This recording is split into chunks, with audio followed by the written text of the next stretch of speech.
So hello everybody, I'm Jane Van Sale, as it says at the bottom of the screen, I hope. I'm the CEO of Working Families, and we're delighted to welcome you to the launch of our 2023 Working Families Index Spotlight in partnership with our friends at Pinsent Masons. Thank you, Kate.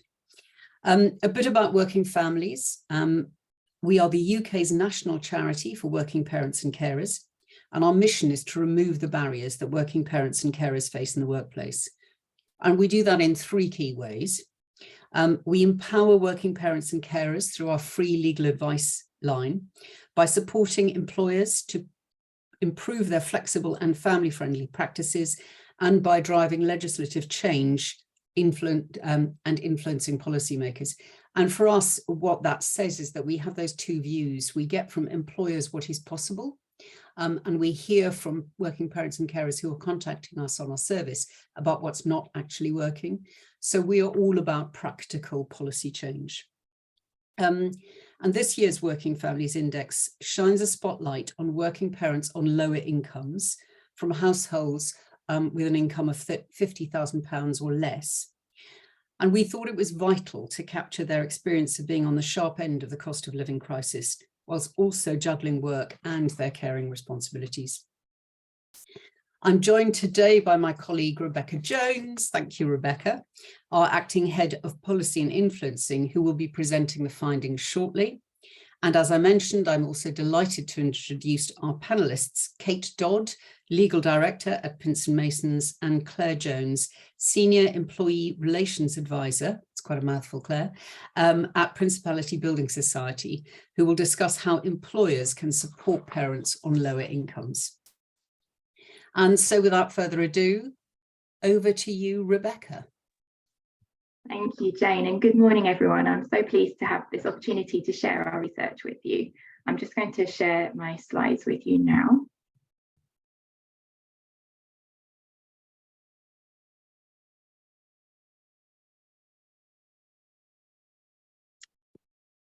So as Jane mentioned, I'm going to share with you very quickly a kind of 10-minute run through of the results from this year's Working Families Index with our spotlight on lower income families.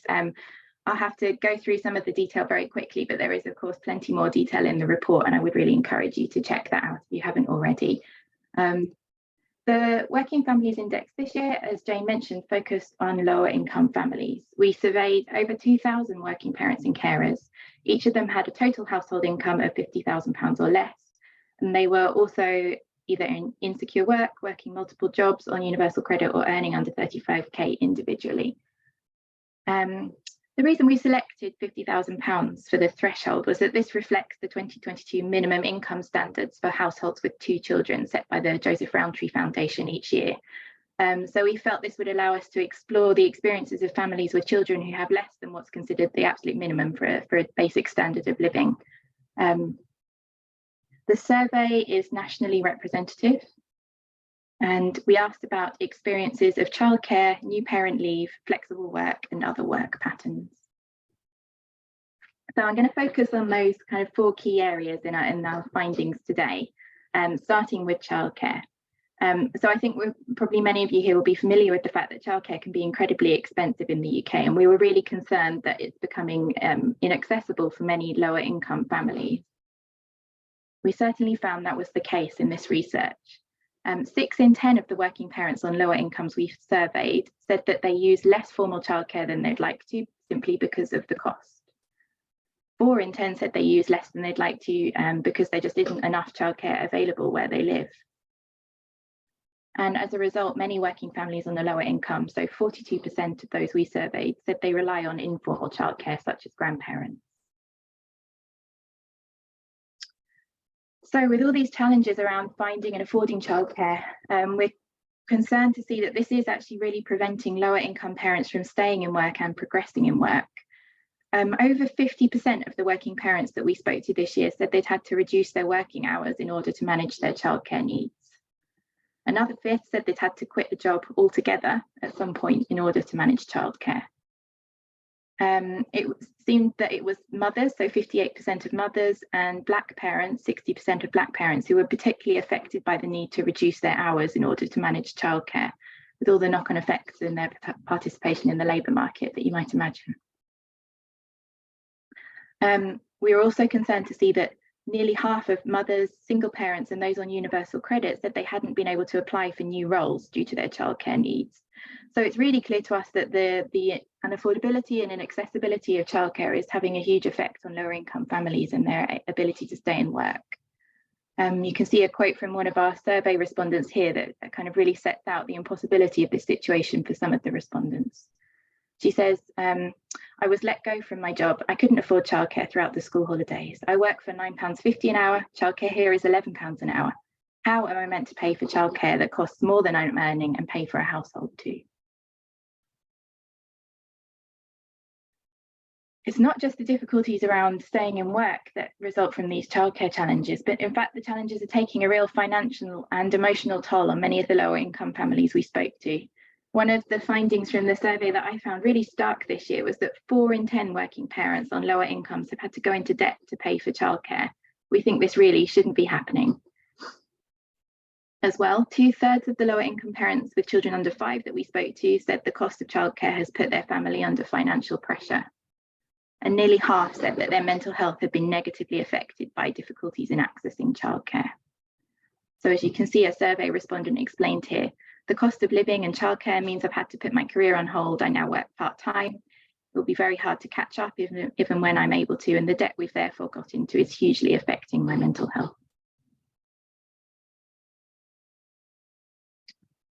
We also asked our survey respondents about their experiences of taking leave in the first year of a new baby's life. So we were looking at maternity, parentalship, parental leave and adoption leave. We were concerned to see that from our research, it appears that lower income mothers are taking much less leave than the national average.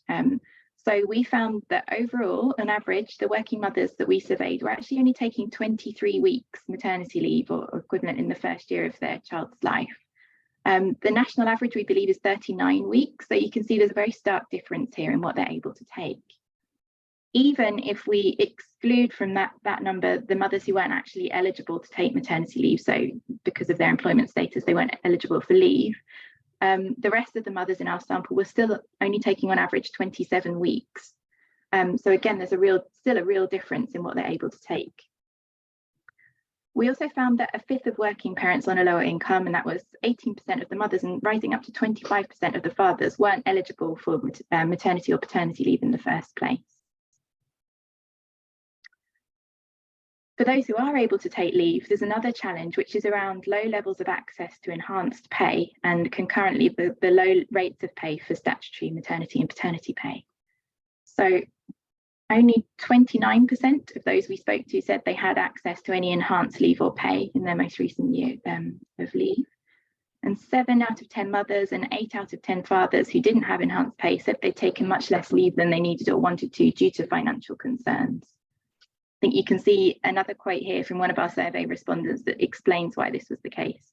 She said, I'm currently on maternity leave. I'm receiving statutory maternity pay. It's not enough to survive on. But where our survey respondents did have enhanced leave, of course, they wanted to take it. So most of the mothers we spoke to did, and we found that 61% of the eligible fathers did take enhanced leave. Many of them extended their leave beyond the 2 weeks. 1/5 of them took over 6 weeks.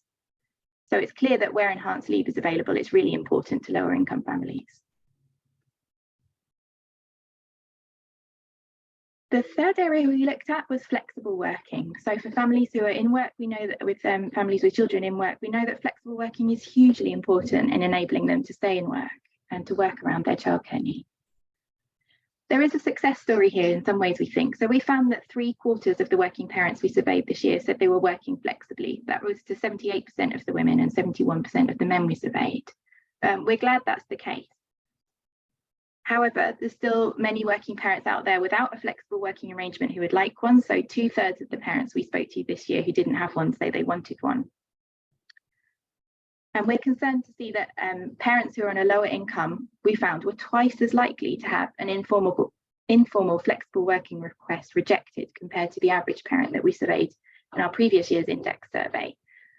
So we didn't ask them for the reasons that they felt this had happened this year, but I know from speaking with my colleagues on the legal advice service that they're aware that this is something that they hear happening often, that informal flexible working requests are rejected very frequently amongst the lower income parents they speak to. And I just wanted to kind of go through here some of the effects of not being able to access flexible working, or not having that kind of flexibility afforded by an employer.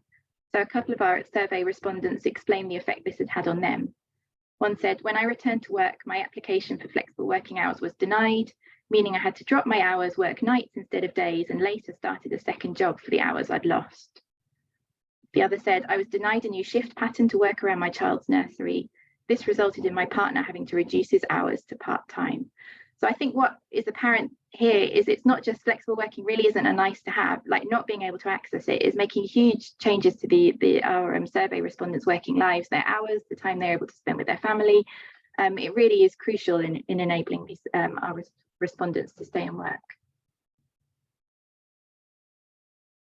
We're also quite concerned that even where lower income parents were able to access flexible working, there was a real inequality in the types of flexibility available. So compared to the parents we've surveyed in previous years of the index on slightly higher incomes, the parents we spoke to this year were much more likely to have reduced hours or term time only arrangements, whereas parents who are on higher incomes were more likely to have hybrid or remote working arrangements. And to some extent, this is likely due to the nature of the roles that parents on lower incomes are in. There may well be more place-based roles, for instance, or the kinds of roles that make it harder, certainly, to work remotely. But we're just worried about whether the whole array of flexible working opportunities are being made available to parents on lower incomes. So things like flexi-time, compressed hours, that would mean they would be able to keep their hours rather than having to resort to kind of reduced hours arrangements, which may in some cases result in lost income that makes life really difficult.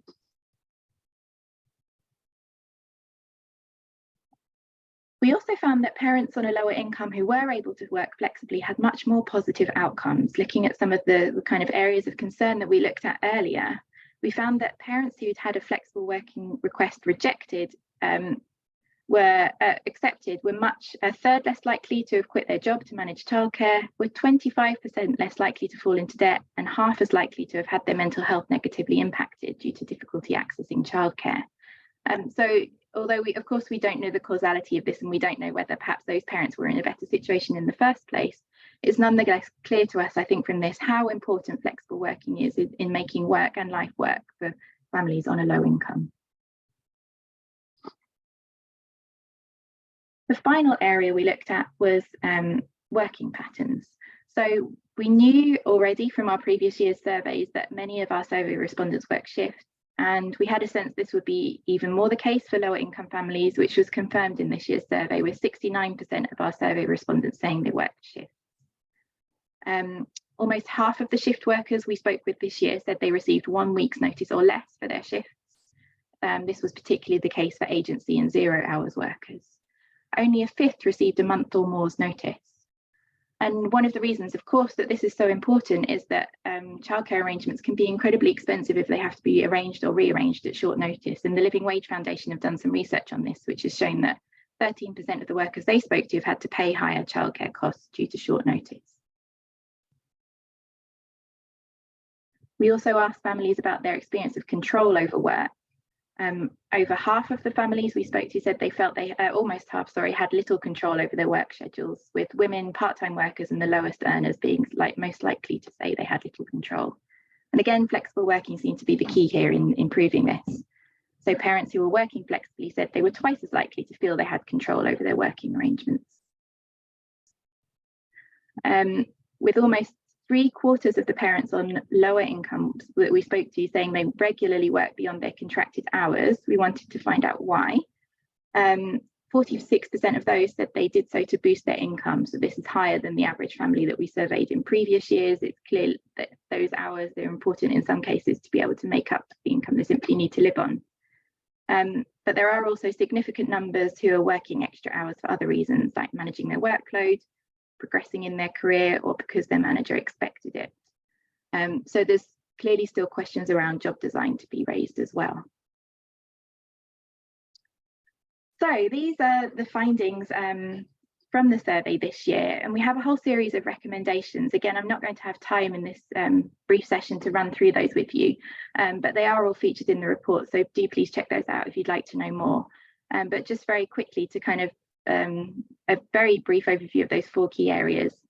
We think that no one should be pushed out of work or struggle to make ends meet due to childcare costs. Childcare must be affordable, accessible and high quality, and we're going to keep pushing for acceptable level of funding for childcare, particularly for those who most need the support with that. In terms of new parent leave, no parent should have to miss out on time with their baby because they can't afford to take leave. We're calling for more inclusive, better paid leave for new fathers and mothers across the UK. We're calling for a review for the rates of pay, for entitlement to leave. We're long term, we're looking at reform to leave, and we're also calling on employers to enhance leave and pay where they're able to. Flexible working. We think employment policy should make it easier for workers to access flexible working arrangements. That includes designing jobs with flexibility in mind, and we're supporting Yasmin Qureshi MP's government-backed employment relations bill, which will hopefully strengthen rights in many of these areas. For working patterns, employment policy should ensure that shift workers have greater job security and advance notice of their schedules. That would include notice for shifts, ensuring that employees earn enough each week to access their childcare entitlement where possible, employers considering the impact of cancelling shifts at short notice, and ensuring that job design takes into account people should not be working over their contracted hours where possible. So that's it from us for this year. I'm going to hand back over to Jane, and thank you very much.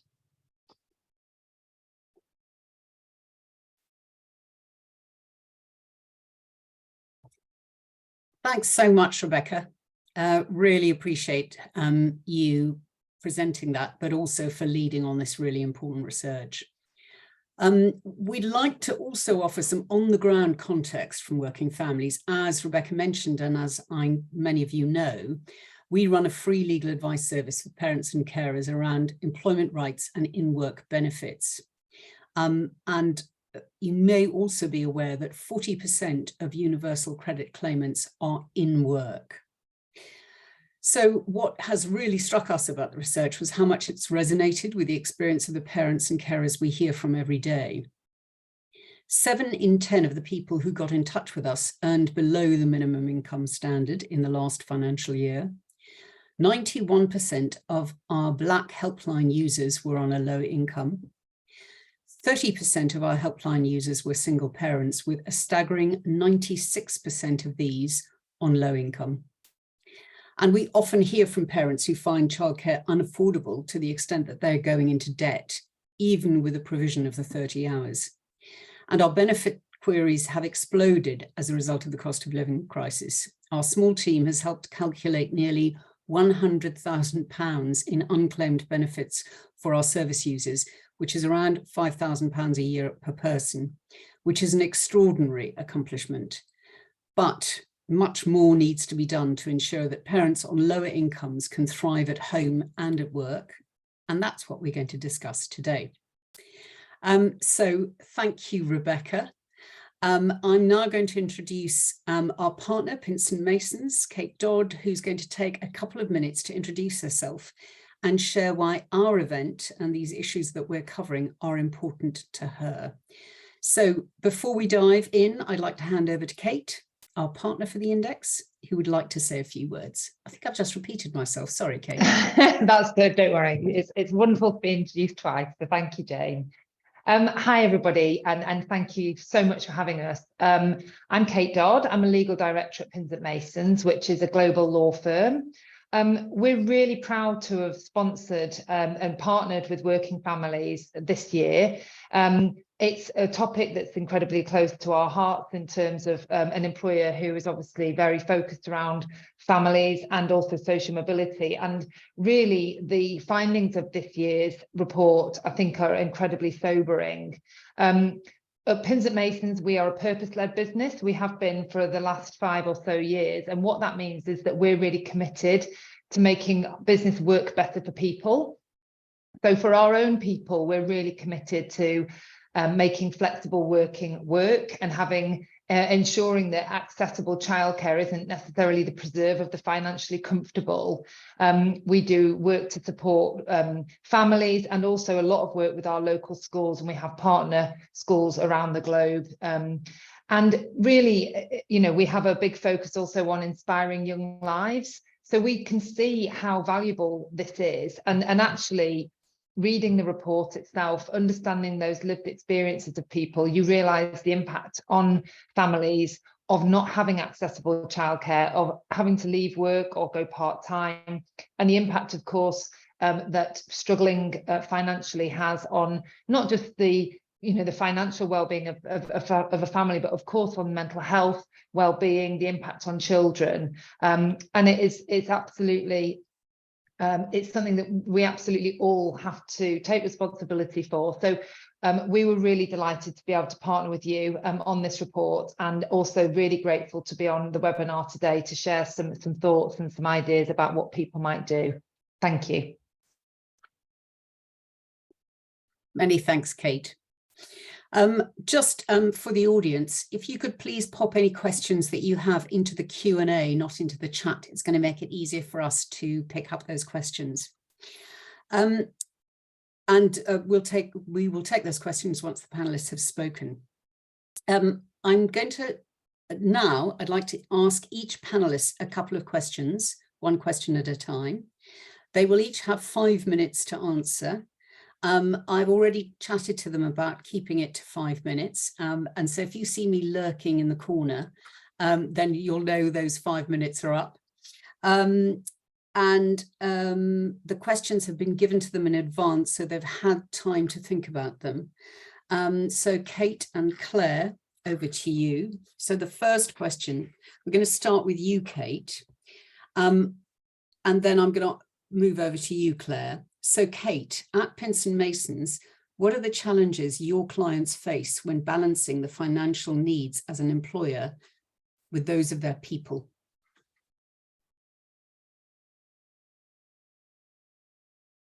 Thanks, Jane. So as I mentioned, I'm a legal director, and I specialise in employment law, which means that my day-to-day interactions tend to be with HR teams and also diversity and inclusion professionals. So it's very interesting to see this playing out from both sides. Of course, it's not just families and individuals who are facing into this cost of living crisis. There's also a huge impact on businesses, and it's worrying and depressing, really, to see the number of restructuring and redundancy exercises that are happening. I've just got a note to say my internet connection is unstable, so I'm just checking you can hear me okay. We can hear you fine, Kate. Great, thank you. So there's obviously greater than ever pressure on budgets, because really what businesses would like to do is simply to give everybody increased salaries. Of course, that would be a great answer to a lot of these issues. But the fact of the matter is that businesses themselves have to remain viable, and try and avoid redundancies wherever possible, because they do recognise, of course, that being out of work is devastating for families, and well, for all individuals and also families. So it's interesting the types of things that I'm seeing our clients doing to try and avoid compulsory redundancies, things like career breaks. Often, people will be thinking about leaving work. They might be thinking about whether things are possible, and actually the possibility of having a career break, also reduced hours, offering people the chance to reduce their hours, potentially for a period of time, a fixed period, and going out and proactively inviting people to do that before then reassessing what costs need to be saved.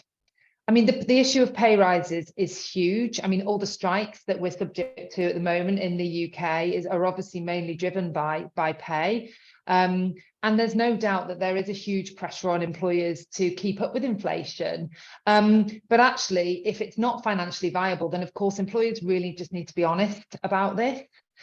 Many employers can't afford to keep up with inflation. They cannot afford to provide high percentage salary increases, not just because of the impact it has that year on things like pensions and the other benefits that flow, but also, of course, the impact on year increases in salary. So they're often doing things like offering one-off payments, so something that will help their employees with coping with this cost of living crisis, but that wouldn't necessarily actually create the same long-term financial impact for the business. And then, of course, if there are other ways to think about saving costs, then employers should be really open to talk to those, to their employees and also their unions about what they might be. Just allowing all views to be heard, because often employees themselves might come up with an idea of how they could save costs in a particular department, in a particular team. And actually, those types of things should be listened to and heard before employers make their decisions. In terms of what we've done at Pinsent Masons, we implemented an early increase to the real living wage in the UK. We're lucky in the UK because obviously there's a lot of focus on this. We are a global business, and we actually have therefore gone beyond the living wage in terms of in each of our global locations. We're now in the process of running cost of living audits. So looking at what people are paid versus what the cost of living is in those locations, and then making sure that we bring up the salaries of our lowest paid employees to ensure that they have at least the cost of living in their own wage packets each month. We also have really increased provision of advice, so mortgage advice, financial advice, making sure that this is available to colleagues. And we've also been putting on targeted sessions to support employees with things like dealing with mortgage interest rate increases, financial planning, so that people feel empowered and able to make those decisions when the time comes. Thanks, Jane. Brilliant. Thanks very much indeed, Kate. So Claire, over to you, and it's the same question. What are the challenges you face when balancing your own financial needs as an employer with those of the people at Principality Building Society? Well, similar to Kate, our organisation is a purpose-led organisation, and we really aspire to support people at every stage of life and help them prosper. So, family life and parenthood is absolutely one of those stages, but you're so right, there's a huge amount of pressure on organisations in terms of costs, and I absolutely echo what Kate said about we need to have adult to adult conversations with our employees about the realities, and absolutely echo, your employees are a massive source of ideas, creativity and learning to help you on that journey. From our perspective, Principality is very much run for and owned by our members. So that presents, tensions in terms of how we invest our money, because it's our members' money.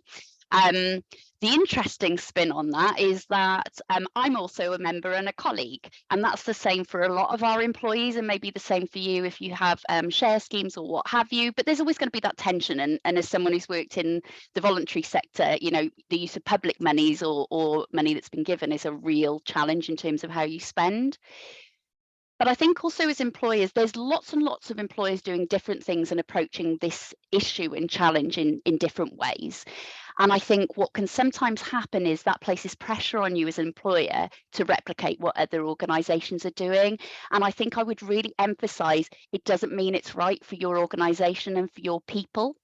So as an example, Principality Building Society is not the largest building society. We have, roughly around 1,200 employees, whereas nationwide, which you might all be familiar with, has around 17,500.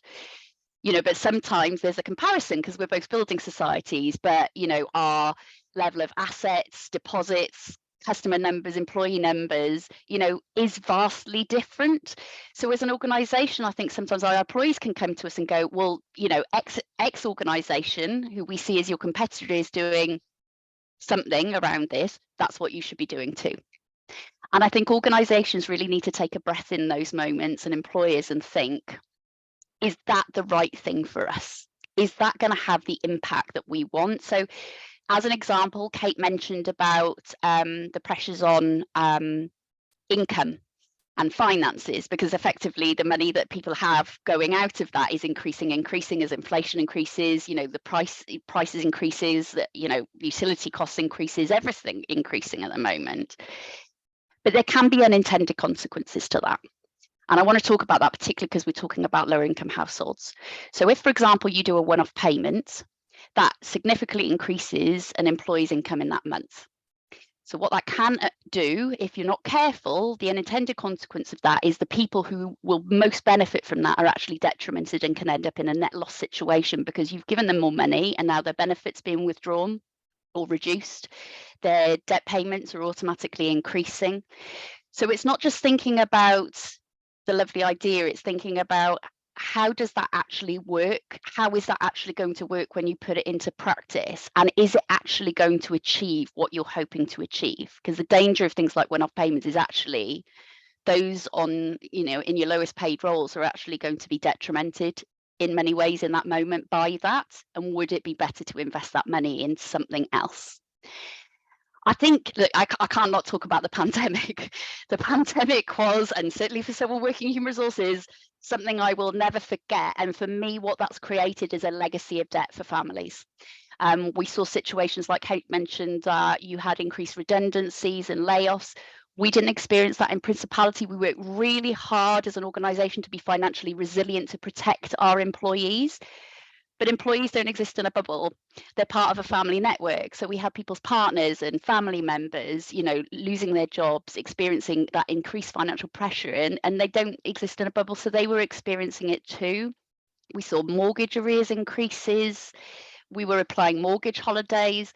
That has both an impact on us as an organisation, our people and our customers in that circumstance.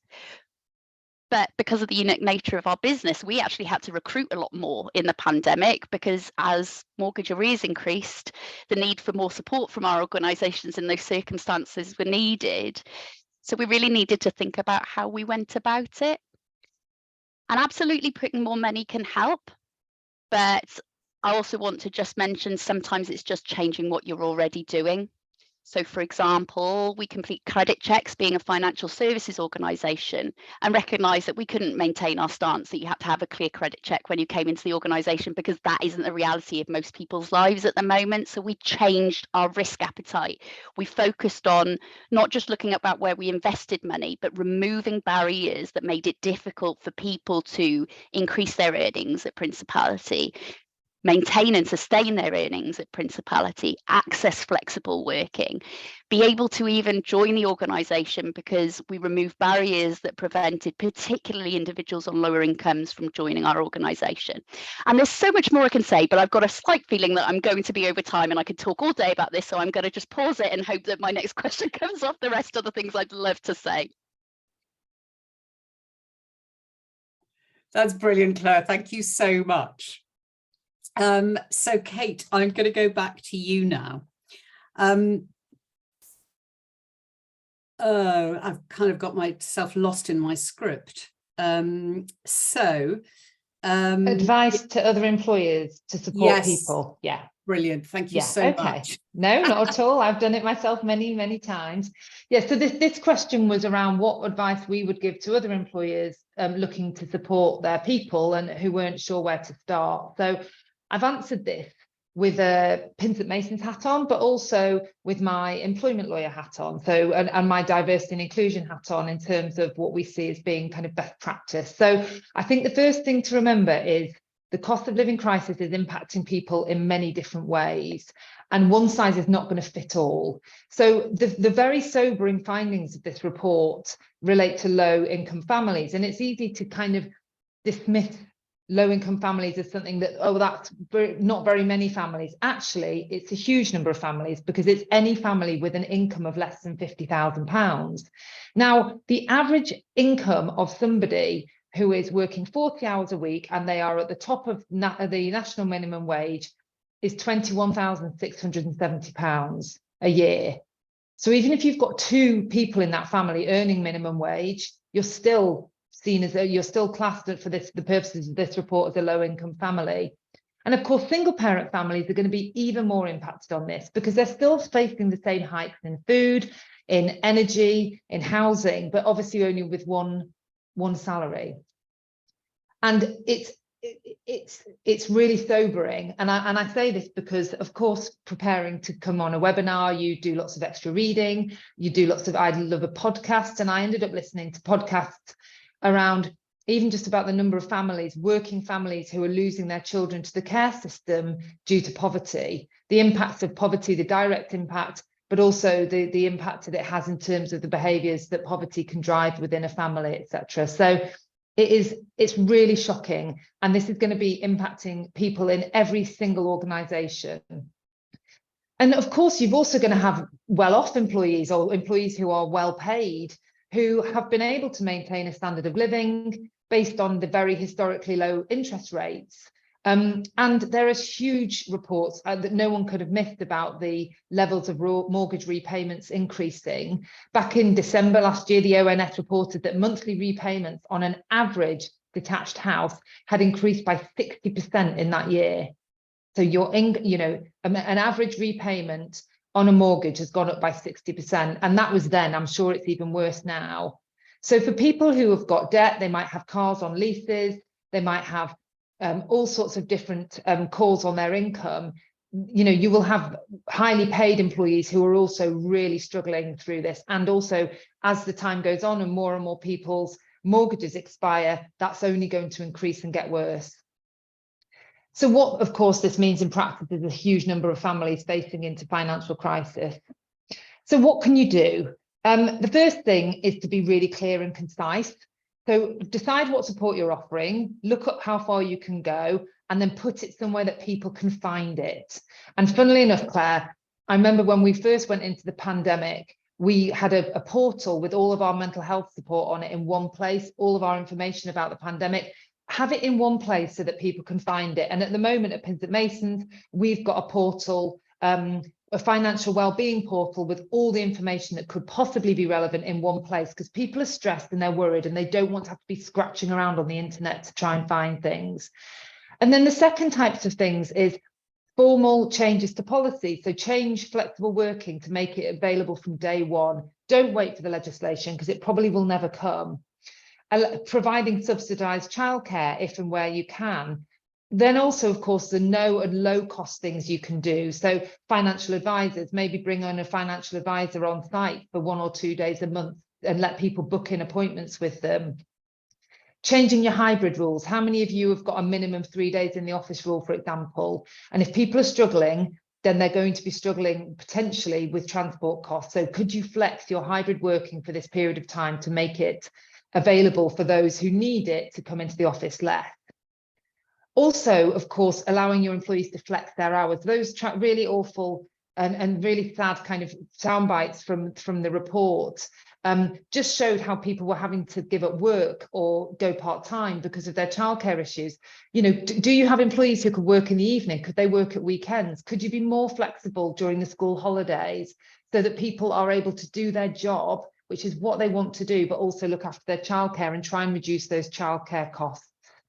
And then, of course, final thing from me is just anything that can be subsidised, anything you can buy as, you've got buying power as an employer. Can you subsidise Wi-Fi? Can you subsidise canteens? Can you provide free period products to provide period dignity to your employees and potentially to their families? So little things like that can actually make a real difference. So those are the types of things, Jane, that I think employers could and should be thinking about. That's great, Kate. Thank you very much. So Claire, now we're going to go over to you with exactly the same question. I think it's worthwhile acknowledging it's really sobering and stark, isn't it, what we're facing into as employers, but also as an employees. And I think it's really important. There's no silver bullet to this. There is no one thing that is going to resolve this for your organisation and your people. So it's really important to remember, and I say this particularly to the HR colleagues who are on the call as change agents in their organisation, progress is a process, not an event, and it's really important that we look at things holistically so that we can create legacies rather than moments in time. And I think, it's already been mentioned, but don't assume what your people need. Go out, ask the question. Don't put your time, money and resources into something that isn't going to have the impact in your organisation, because one size doesn't fit all. So back to my point about the silver bullet, you probably need to do different things for different people and have the culmination of those things to make the impact you want. But I've absolutely been in that position going, oh my goodness, where do we start? So this is where I start from. What's your data say? What data do you already have before you start trying to get more? When we were reviewing our flexible working approach, looked at our employee survey results, exit interview data. We got feedback from our hiring, our talent acquisition teams about the challenges that our approach to flexibility may or may not have provided to new starters and bringing people in, and about looking at what feedback we got. We then went out and spoke to our people, because colleague voice in leading these changes is so important in getting it right. But speaking to different groups. So actually what we heard was a very different perspective from our employees and our managers around flexible working, that made us realise it's not just about the policy. There are cultural changes that you need to make sure happen around some of these initiatives, because otherwise your policy is just a piece of paper.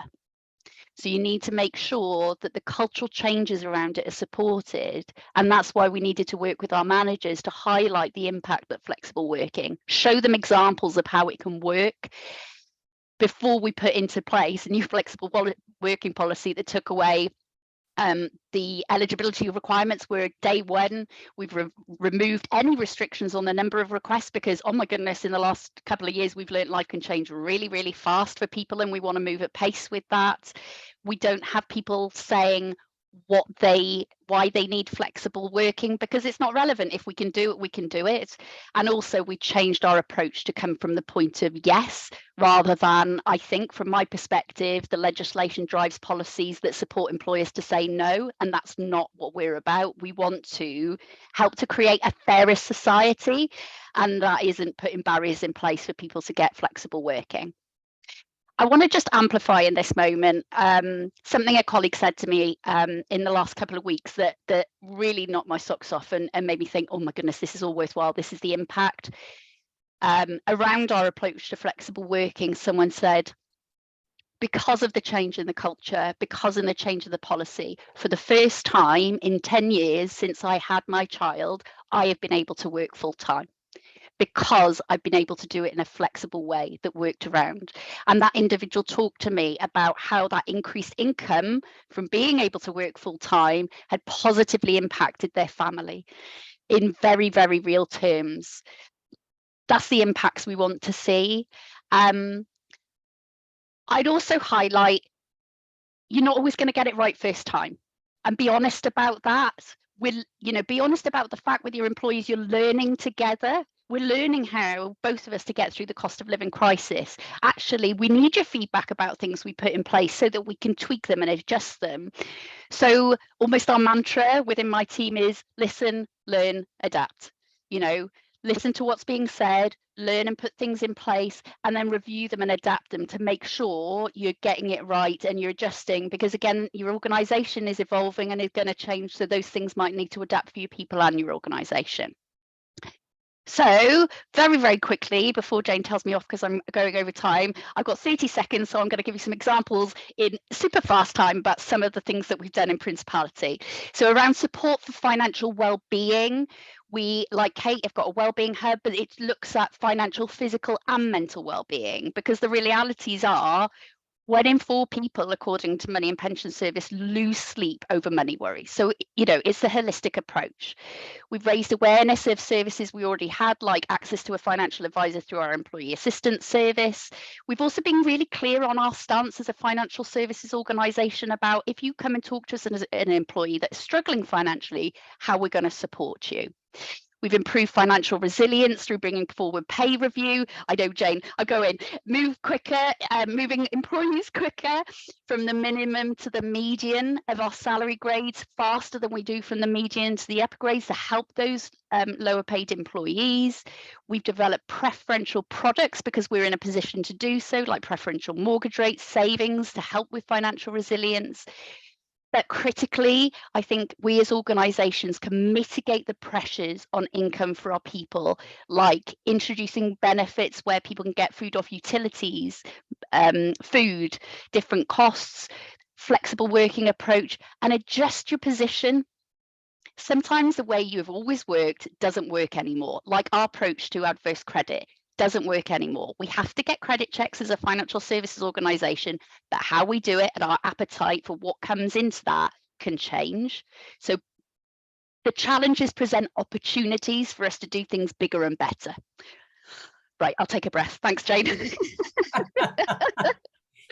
Claire, thank you so much. It's so wonderful to have both of you on this panel when you're so passionate and coming up with so many solutions, which is brilliant.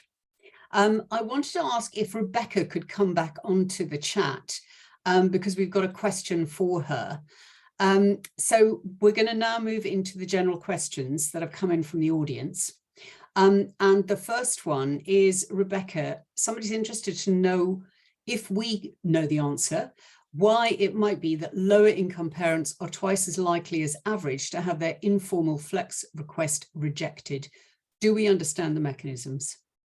Thanks, Jane. Yeah, so we didn't ask why in the survey, but I spoke to our colleagues in the legal advice service about this, and they suggested from what they hear on our helpline that in many cases it's partly due to the kind of the power dynamics in these roles that some of these families are in, where simply it's too easy for employers to reject those requests compared to perhaps parents on higher incomes who have a kind of different degree of power in their role, or the culture is different around them. Also, my colleagues suggest they hear sometimes that parents aren't aware that they can make a formal flexible working request, and they're kind of having to make informal requests. And again, it's too easy for those to be rejected, or they might be worded in a particular way that doesn't work in that case. So yeah, it's something we could look into further, but I think that is very much our experience on the helpline. Brilliant. Thanks very much, Rebecca.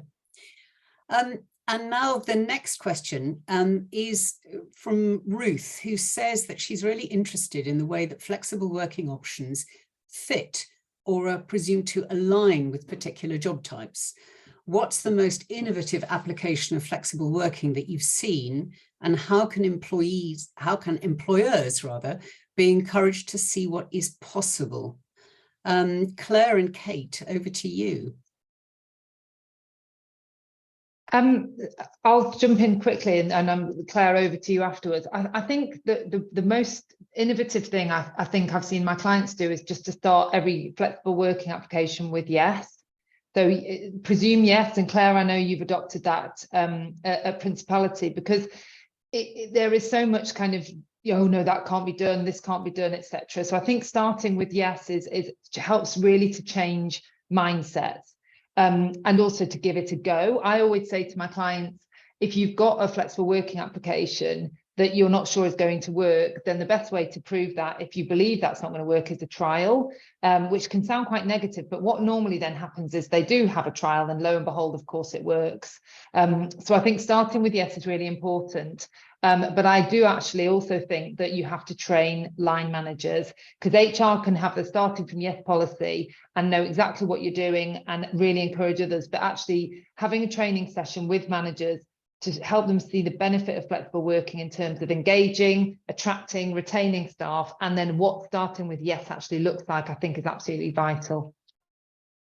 Thanks, Kate. And just, of course, to add from a working families perspective, we do support employers to find new ways of getting flexibility working. So if you go to our website, you'll be able to see all of the ways in which we can support business. In addition to the 160 employers that we are already supporting. So do have a look at our membership options. Claire, anything from you on this? I mean, Kate's made some wonderful points, and I think a number of the points I would draw out for how we've approached it. So before we launched our revised flexible working policy that came from the point of yes and removed some of the barriers, as we saw, we absolutely spent time training our managers, but I think that training's got to be engaging. So what we did was used a lot of the data to highlight the challenges they had experienced with flexible working as a management population. that I think managers need help in overcoming. When you experience a barrier, what we say is you can have a flexible working request for ad hoc, short term, permanent, and be clear about that. Talk through it. You can agree it yourselves if you're happy, but in any circumstances in our organisation where we identify barriers that might make it difficult to agree, there's a meeting that takes place where we acknowledge that and then work collaboratively with the colleague about overcoming those barriers, because they might have some ideas we haven't, and I've seen that. In terms of the roles, one thing that we did that worked really well when we moved to, because we're a true hybrid organisation for the majority of our roles, there's no minimum time you have to be in the office, but some of our roles, because they're directly customer facing, like our branch colleagues, can't do that because their role doesn't work. So we've worked really hard where things like flexible working, hybrid working can't apply to a role because it has to be on site, to look at what other forms of flexibility can we offer. So in our branch network, we looked at bringing Saturday only workers in to reduce the pressure on our colleagues of having to work Saturdays as part of their contracts. We looked at greater job shares because we need cover at certain times. We've reviewed the hours. Do we really need to be here? Do we actually get customer calls during this time, for example, in our contact centres? So don't look at the challenges you come across as a challenge. It's an opportunity to think creatively about how you can do it differently. And I'm delighted to sit here as someone who works a compressed working pattern. Tomorrow is my non-working day, so hello Friday for me today. And I'm delighted also that the manager that agreed to that request, my manager's also hidden away somewhere on this call, and my previous manager who helped me get there. So it's about managers seeing the benefit of creative ways of working and being willing to overcome those challenges. Thanks very much, Claire. One of the questions that's come up in the Q&A is around supporting employees to talk about their financial well-being. It is such a difficult thing. As a South African, when I first arrived in this country, I would ask people how much they paid for their houses. And it was only until my then boyfriend said, Jane, you absolutely cannot ask that in this country. So how is it that we can encourage people to talk about it when they are struggling, or possibly before they're struggling? I think, and I'll be really quick, Claire, because I'm conscious we've not got much time, but I think setting up actual focused periods of time for people to talk about this is really important. So, for example, having a webinar and then allowing half an hour for Q&A afterwards allows people just to, because they feel that they've gone there to ask those questions. So you're providing a safe space for them to do that. Also, I always say back of loo doors. So whatever you've got on offer, you know, whether it's a portal, get your links up there, get it on the back of the toilet doors, train your line managers in having these conversations, because there's no point encouraging your people to do it if they then go and say, speak to their manager, become probably very emotional because people are terrified. And then the manager clams up or doesn't know what to say, or, you know, kind of says, well, why are you telling me? Why is this my problem type of thing? So I think it's providing structure to allow those conversations to take place, equipping your mental health champions, for example, or your mental health first aiders, and also really advertising the support and the welfare kind of you know, resources that you've got out there for your people. Thanks. Oh my Kate. goodness, so much wonderful Steph on Kate stuff. Wow, love that. Brilliant. Well, we'll leave that one there then. Rebecca, this is a final question for you. Can you say a little bit more about working parents' experience of not enough childcare? Is this linked to settings closing completely, not being in convenient locations, or perhaps that the hours available, short days or term time only, not being in line with the working days or hours that people want and need? Thank you. Yeah, great question. And I think in our experience, it's linked to all of those things. And we know there's some regional variations as well, this particular kind of deserts of childcare in this country. And also my understanding, this isn't our research, but others' research, is that the pandemic had a huge effect on this, and childcare provisions have simply had to close across the country in many cases. So yeah, I think it's something worth looking at on a kind of regional basis. But I think as well, in other places where there is enough childcare per se, and the cost is incredibly high, the effect is still that there isn't childcare available. So there's a kind of tie in there as well. Absolutely. Thank you very much indeed. We do have a few more questions, but we've got so little time left that I think I'm going to stop there and say again, thank you so much to Kate and Claire and Rebecca. It's really important research, this, and I think really highlights people who are absolutely at the sharp end of this cost of living crisis. So I hope that's given you all food for thought, and also given you some ideas about how you can take forward some positive steps.